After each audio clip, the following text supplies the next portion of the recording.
Good evening, and thank you very much. I have the challenging task of moderating a one-person debate this evening. Mr. Nagoose was not able to join us tonight because he and his wife just welcomed a new baby into the world. But we are very pleased to welcome Peter Yu, candidate. Mr. Yu, if you want to join me on stage. Let's hear it for Mr. Yu.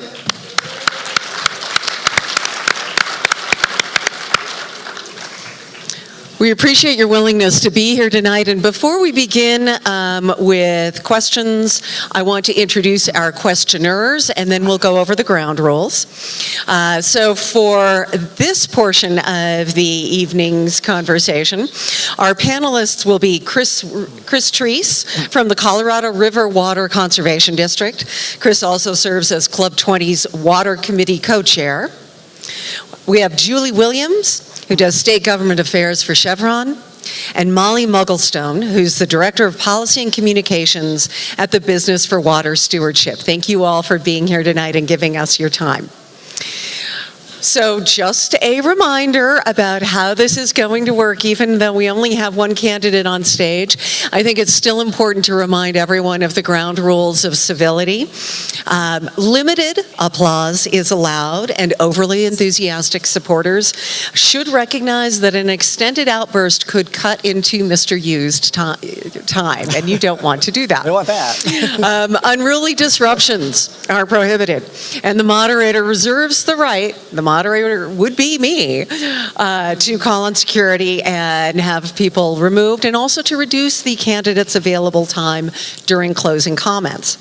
No noisemakers allowed in the auditorium, and we ask that even though there's only one person here and the opponent is not present, that we focus on ideas, not personalities, be courteous and respectful. And as always, no profane language, please. So we're going to do this similarly to the way that it would work if we had two people up here. Mr. Yu will have 3 minutes for his opening remarks. Then we will move to questions from the panel. And then he will have 2 minutes to respond to each of those.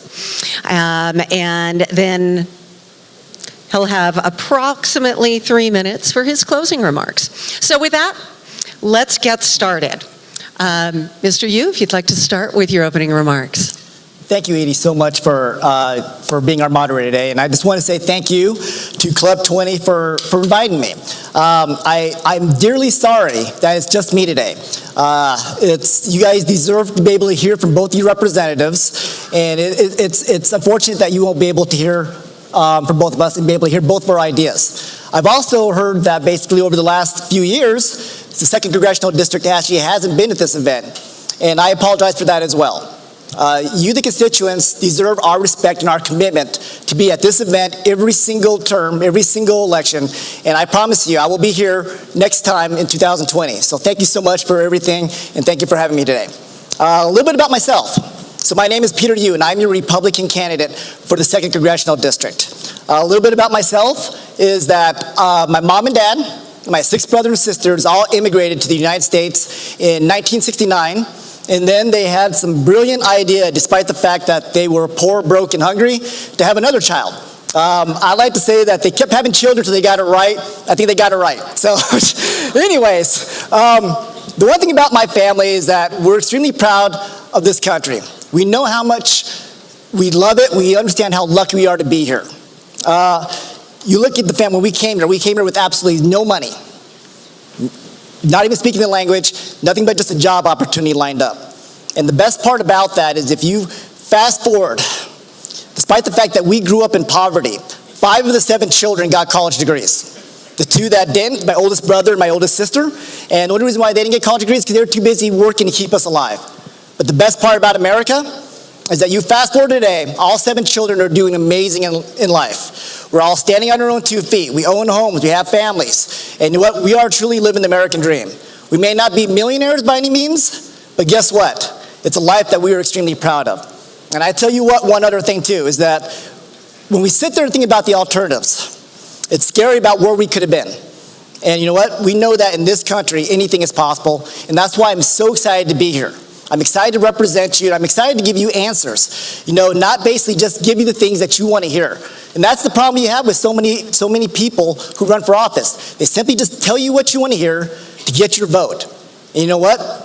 That's not what I'm about. I'm about facts. So I'm not about basically pulling on your heartstrings, telling you the feel-good things. It's about the realization of what's reality and what's the best thing for every single citizen. Not because you're a Republican, Democrat, unaffiliated, whatever it may be. It's about what's doing what's right and doing what's actually reality, what's possible. And that's what's really important. So I'm about to wrap up here, but I just want to sit there and say I'm absolutely honored to be here. And it's a privilege, and I just want to say thank you to everyone, and I'm ready to go. Thank you so much. Thank you, Mr. Yu. We'll start with the questions, and Chris will deliver our first one. Thank you, Edie. Mr. Yu, thank you for your willingness to serve. First question, the Affordable Care Act hasn't resulted in the affordable and accessible health care system that we were all promised. What specific changes could Congress make to improve our health care system, improve the quality of care, and decrease costs? And please be more specific than simply repeal and replace. This is probably the most important question of our time. And just so everyone knows, and so you have this on record, I want every single person in this country, regardless if you're a child, regardless if you're disabled, regardless if you have a pre-existing condition, regardless if you're elderly, I want every single person to have access to high quality insurance. Simple as that. Now, obviously, the Affordable Care Act did not provide any of those things. Insurance premiums doubled, if not tripled. The quality of care basically is we've already increased our wait times significantly. And so what I would do is, first of all, especially for Western Slope, Colorado, which I know insurance is an issue here. First thing, we need to eliminate all of our insurance mandates. We have so many insurance mandates. Colorado has the second highest amount of insurance mandates, which basically makes it impossible for companies to come in and be able to provide you insurance. Now, here's the thing about this. I already see some people shaking their heads. People always sit there and go through the line, well, why don't we jump from Affordable Care Act to the Medicare for All? The problem with Medicare for All is how are you going to pay for it? That's the question I need to ask time and time again. If you sit there and think we can, your calculator's not working. Simple as that. There is 328 million people in this country at a government estimated cost of $10,300 per person. That's not going to work. That's over $3.5 trillion a year, and guess what? That's going to raise everyone's taxes 50 to 60%. That's how it is in other countries, and we need to realize that. So the best thing we can do, we need to make sure we have a free market where basically people have the ability to buy insurance and be able to compete for your business. 2, we need to make sure we have HSA accounts so that people can have accounts where they put money away to pay for those minor procedures. 3, we need to get medical co-ops so that you can basically go to the doctor and basically have that all negotiated so that it's already prepared. And 4, we're going to kid ourselves if we don't ever tackle this. We need tort reform. Doctors pay basically 5 to 10% of overhead goes to malpractice insurance and order multiple extra procedures if we don't ever get that taken care of, and that just added on to the cost of our procedures. Thank you. Thank you very much. Sorry, 2 minutes is tough. And our second question comes from Julie Williams. Thank you. Club 20 supports additional funds for healthy forest management, additional funds for watershed and agricultural protection, improvement programs, and federal funds for sage-grouse protection, among others. How do you reconcile our need for additional funds with a massive budget deficit and growing national debt? I'm sorry, can you actually repeat that one more time? I'm sorry, part of that question was a little Oh, fuzzy. sure. It's also written on the, on the screen if you'd like to look at it. Mind if I just read that real quick? Sure. We'll give you a few extra seconds to do that, and then we'll start your time. Mr. Yu, we need to start. Okay. All right, so basically, we do have a monstrous debt in this country, $21.3 trillion. That's trillion with a T. And so the thing about this is that when we basically need to make sure we have additional funds for our forests, for our water, to protect our agricultural and our resources, you know, the thing about this is the government has the money. The money basically needs to be appropriated right. We have an appropriations committee since 1994. And we need to make sure that that money is reanalyzed so that we can basically take care of rural areas such as the western slope of Colorado. We need to understand the needs that we have for our forests. We need to make sure our forests are handled correctly. Right now, according to the Bureau of Land Management, our forests are about 4 times worse in regards to the health of our forests because they're just so dense because of the dead trees. And if we don't basically take the resources to take care of these things, these are issues that's going to continue to affect our society. In regards to actually water, if we don't control these major deficits, or major, not deficits, but major issues within our forests, it's going to basically tamper into our water quality as well. And so these are all things that we need to do in regards to making sure funds are being appropriated correctly, making sure that we don't need to actually extend our budget, but just make sure the money actually is being spent correctly and being appropriated back to where it needs to be. Thank you, Mr. Yu. And our third question comes from Molly Mugglestone.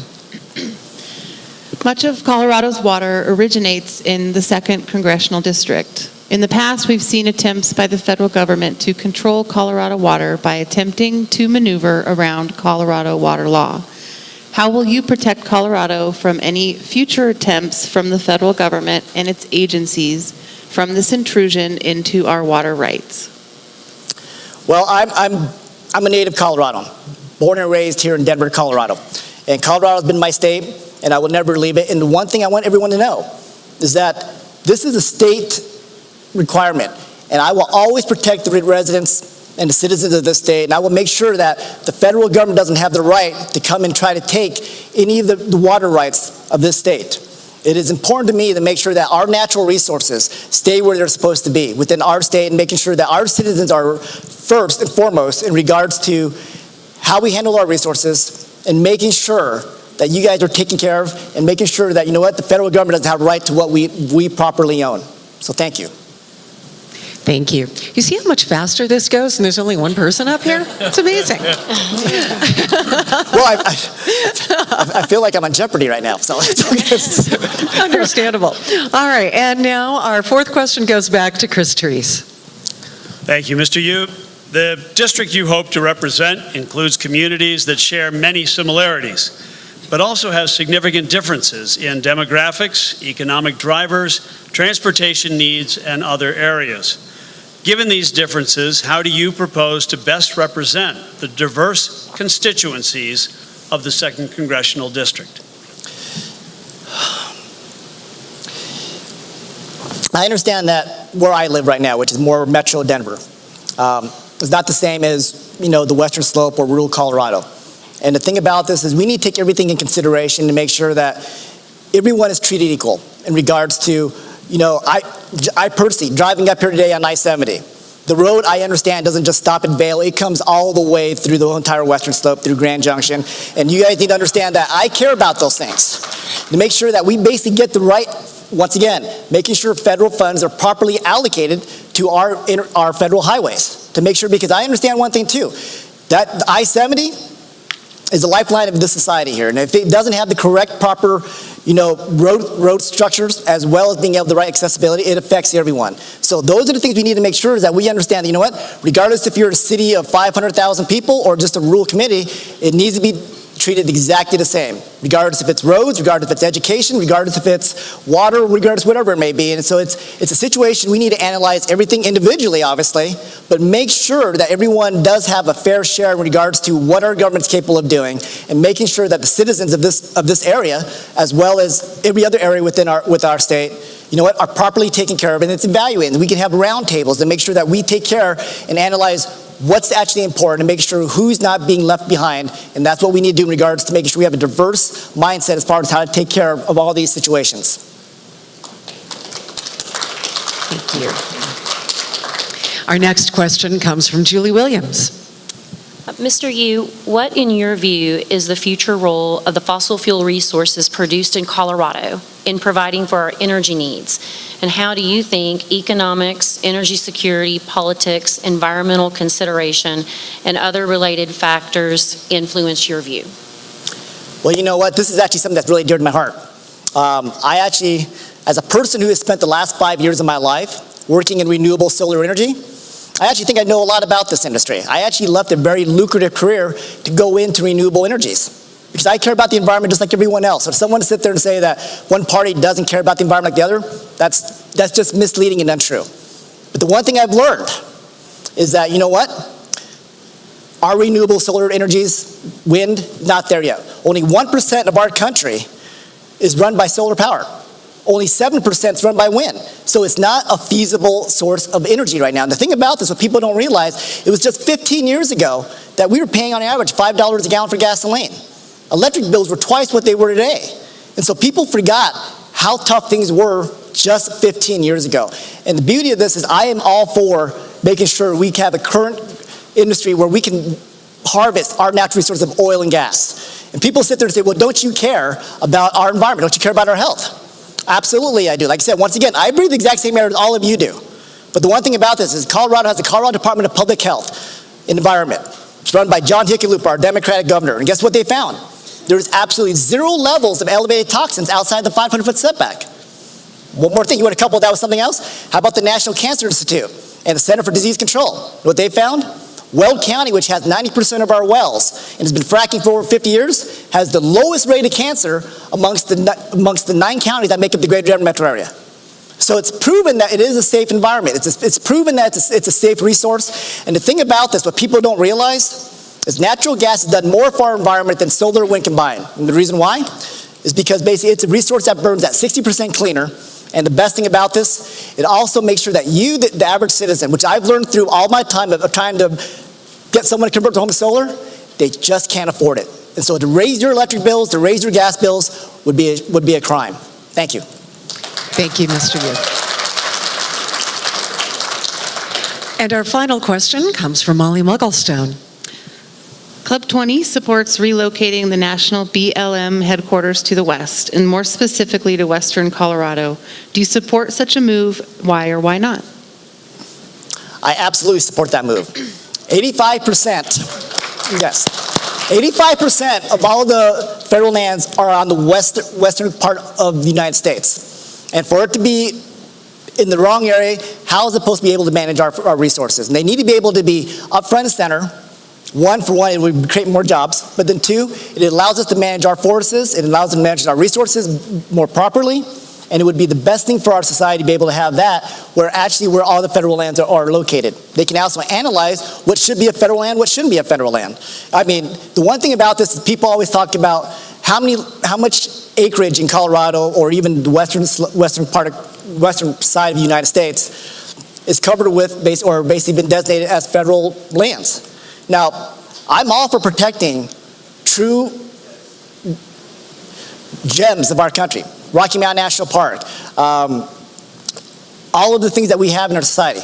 But the thing is, when we're just simply throwing out designations out there for lands that are nothing more than just lands we're used for grazing, is that the proper use of our resources? And that's what we need the BLM out here for, so they can analyze and be able to see exactly where our money is being spent and seeing if these are the right decisions. I'm not saying let's go crazy and change anything by any means, but why would we have an agency who basically has 85% of their business on this part of the country not here actually analyzing it? So I would 100% be in favor of the BLM moving here. I believe it's actually being moved to Grand Junction, which I think would be a great thing for this environment.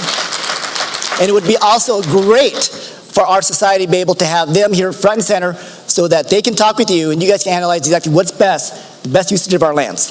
Absolutely. That concludes the Q&A portion of Mr. Yu's time up here. I want to thank the panelists before allowing Mr. Yu to give us his closing remarks. And as a reminder, you have 3 minutes for those. Okay. All right, that was really quick. Okay. So let me say this, is that my name is Peter Yu. I am truly honored to be here in front of you. And the reason why I'm running, people always ask, Peter, why should I vote for you? Well, it's really simple, because I'm you. Not Peter Yu, but you. You. I am you. And what that means is that I spent the majority of my growing up, I grew up in poverty. I've done the worst jobs in my life. People always sit there and say, well, Pete, it's easy for you because you had earning potential. I've done the worst job. I've worked in meatpacking plants. I've worked at state parks where I went underneath and cleaned outhouses. I've worked assembly lines. I've done it all. I've also had the benefit of being able to do the best success of my life, where I was basically managing director of HSBC Bank, the second largest bank in the world. I was actually the director of marketing for the West Coast for Wyndham Hotels, the largest hotel chain in the world. So I've experienced it all. And the thing about this is, you don't need another government official who doesn't understand what you're going through representing you. You need someone who understands what it feels like to get your electricity turned off. You understand what it basically means to wonder if you're going to be able to basically pay your rent or your mortgage. My family did that for 20 plus years. And that's what you need as your representative. You need someone who understands exactly what you're going through on a daily basis. And you also need someone who has a career in business, who had his environment working with customer service. Make sure he works with every single person. That's the reason why I'm here today, to make sure that you guys have my attention, and that basically I'm here for you. I understand one thing is this: I'm not running to be your next congressman. I'm running to be your representative. I know I work for you, every single one of you, regardless if you're Republican, Democrat, unaffiliate, Green, Liberty, whatever it may be. And the one thing that I've been yet to be proven wrong, I answer every single phone call and I take every single email. And I make sure that you guys have my personal attention. Are we going to see eye to eye all the time? Maybe not. But I promise you that we will talk, and I will do the best thing I can to make sure you guys have the needs that you guys require. And that's what's important for me to be as your next representative. And the thing about this is that we have a lot of people running for office who actually just tell you what you want to hear, making the same promises you hear every 2 years, every 4 years, whatever it might be. But you guys need to ask me these questions. Unfortunately, I didn't have a whole lot of time on the Affordable Care Act question and everything, but you need details. It's easy for me to sit here and just tell you, oh, I'm going to give you Medicare for all. I can sit here all day long and tell you that. I can sit there and tell you I'm going to go 100% renewable energies. I can sit there and tell you I'm going to give you free education. But I have a calculator. I understand what's reality. I understand that we have 106% debt to GDP ratio now, which means we have more bills than we do revenue. And so I understand that, you know what? I'm not going to sit here and make empty campaign promises. You're going to get the real me, and I'm going to basically work with you to find the best solution to help you and make sure that your life is better. And that's what I'm asking for. So my name is Peter Yu. I appreciate your time today, and I look forward to basically talking with every single one of you whenever you would like. Thank you so much. Appreciate it. Thank you, Mr. Yu.